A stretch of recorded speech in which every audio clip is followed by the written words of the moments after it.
ஒரு காலகட்டம் இதிகாச புராணங்கள் காலத்துல பிராமணர்களும் மாம்சம் சாப்பிட்டார்கள்.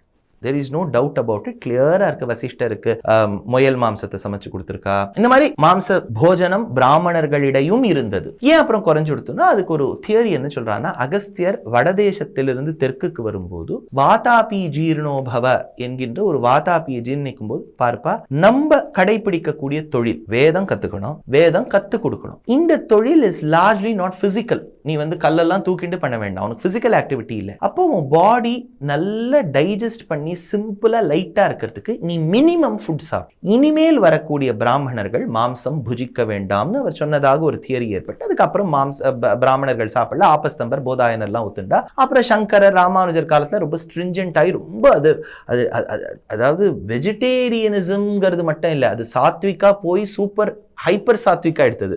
21 காய்கறி சாப்பிடக்கூடாது.